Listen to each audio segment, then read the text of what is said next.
Today we're going to talk a bit about the Enlightenment, a period with new ideas and successful philosophers.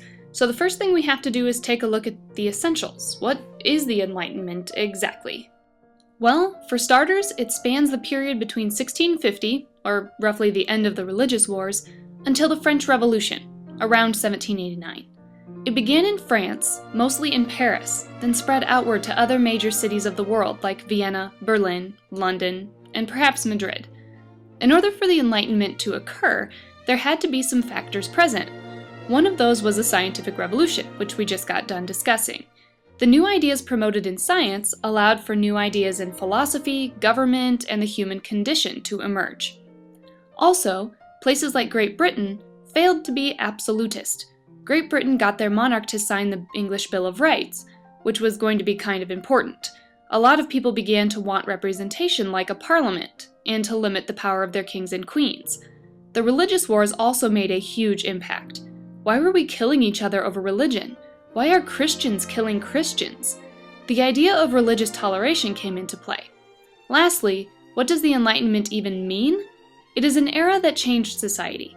It is the time in which new critical ideas like freedom, democracy, and reason actually became primary values in society. They weren't on the sidelines anymore. The major Enlightenment values were first and foremost toleration of all peoples. Now, not everyone believed in this one, but it was a start. The second value was freedom from oppression, which definitely meant those poor serfs who are still slaving away on the countryside at this time. Then came rationalism, something out of the scientific revolution. Why can't we be rational about our world, rather than simply relying on superstition?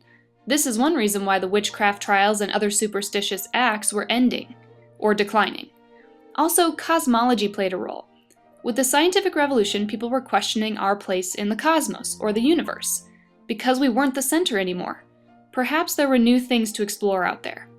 Fifth, the scientific method and reasoning of the scientific revolution was being applied not just to science, but to life too. Sixth is optimism.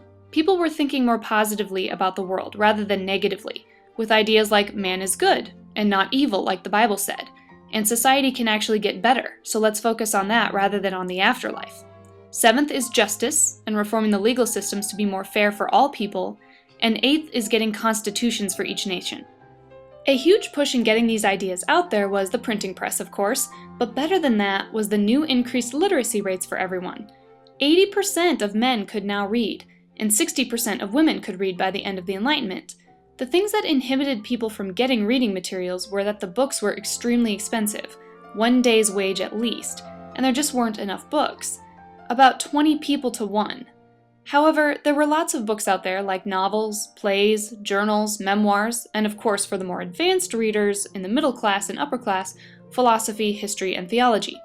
What became really popular were newspapers and pamphlets because they were so darn cheap. It allowed more people to read. Although some of the stuff they were reading wasn't always true and sometimes was sensationalized, at least they're learning to read at this point. Some of the people publishing new ideas were known as the philosophes, French for philosopher. They were French intellectuals who believed that you could use Enlightenment ideas like toleration or the cosmos to make society better. Several of them were members of the Republic of Letters, a group that hoped to share ideas across nations. They sent materials to Vienna, Berlin, and London, and materials were shared back with them. The idea was intellectual sharing. There were some major places where new intellectualism of the Enlightenment took place. One such place was the Salon of Paris. Prominent women actually hosted these events. It was one way that women actually started to get involved. Upper middle class and upper class intellectuals came together at these places to discuss the ideas of the day. Each day of the week would be a different topic. For example, in Madame Geoffrin's salon, and she was probably the most famous salonière, and that's what they were called, salonières, art was one day, philosophy another, literature still another. Invites were sometimes exclusive, sometimes open, and exposure at a salon might mean you get your stuff published. Another place for intellectual development was the coffee house. Coffee became extremely popular when it came from the New World, and little coffee houses sprang up all over Paris and then throughout Europe. Vienna actually became very famous for its combination of Turkish coffee and coffee from overseas. It was not a university institution, although many of the people that went there were university educated. Middle-class intellectuals would sit and talk about philosophical issues like abolishing slavery, women's rights, types of government, and tolerating all. The irony was, of course, that they would discuss abolishing slavery while drinking coffee from the New World, harvested by slaves, and sweetening it with sugar from the same places. But at least we're getting to the point where middle-class people are talking about things that are not necessarily going to be good for society. A place that encouraged intellectualism was a royal academy. Of course, these were way more exclusive than the salons and coffee houses. The very first one was in France, under Louis XIV, and they simply took off from there. We talked about how Charles II started one in London. There were some in Paris and Berlin as well. They encouraged different ideas in science, art, math, and poetry, as well as other disciplines. They sponsored competitions to get people to achieve at a higher level than if they were just working alone. Freemasonry has been in pop culture lately due to Dan Brown's books, as well as movies like National Treasure. This picture is of the official symbols of the Freemasons, the compass and the square. These groups sprang up across Europe at the time.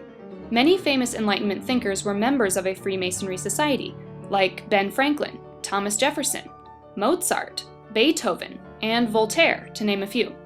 They were concerned with brotherly love and toleration of others, striving for truth and living rightly, hence all of the right angles in their stuff.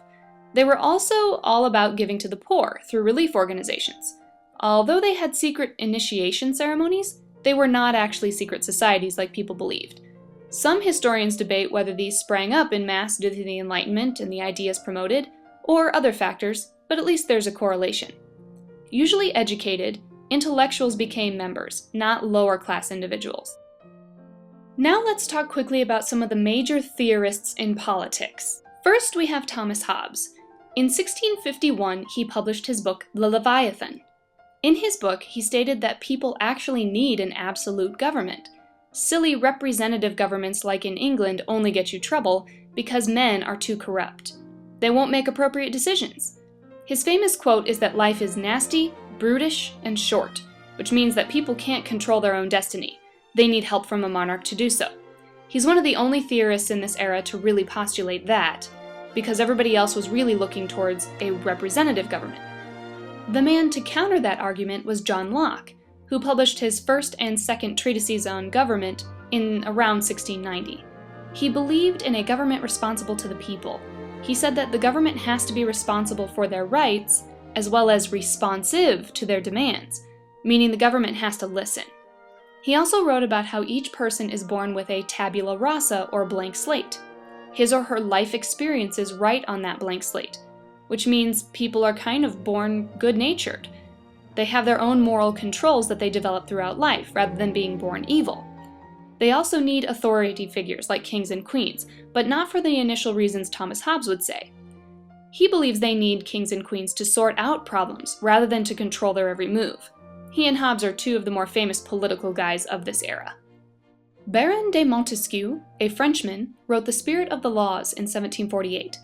In this book, he believed you could apply the scientific method, or observational measures, to government. He believed you could find the natural laws that govern societies, and also the natural laws that kind of govern politics. He also believed that the type of government depended on the size of the nation. He said that's why England could be a constitutional monarchy, but that it would never work in Russia. Russia is just too darn big. He also wrote about the separation of powers in a government. A man who came out after Locke and Hobbes is Jean-Jacques Rousseau. A Frenchman, his most famous work is The Social Contract, which was published in 1762. He believes a society agrees to be governed by a general will of the people. This general will is the majority decision of the people, or what the majority of citizens want, minus women, of course. He said that liberty and freedom are achieved by doing what is best for the majority, or the general will. His other famous work is on education, called Emily. He did not follow his own advice about how children need to be educated to be productive members of society. All of his kids were sent to orphanages. He also caught some flack for his ideas that women only need to be educated enough to fulfill their role as wives and mothers, made some of the women of the era a little angry. But for the most part, Rousseau is going to be the quintessential guy used in the French Revolution. They're going to say that their monarch, King Louis XVI at the time, did not uphold his end of the social contract, or the bargain he made with the people, and that's why they're going to revolt. While not necessarily a purely governmental theorist, Adam Smith is one of the most famous men of his era. An Englishman concerned with the economy, Smith published one of the most famous works on economics. His book, An Inquiry into the Nature and Causes of the Wealth of Nations, is more commonly known as just The Wealth of Nations. In this work, he puts forth the doctrine of capitalism. This is why he is often called the father of modern economics and the father of capitalism as well. One theory in his book is that of the invisible hand of the market.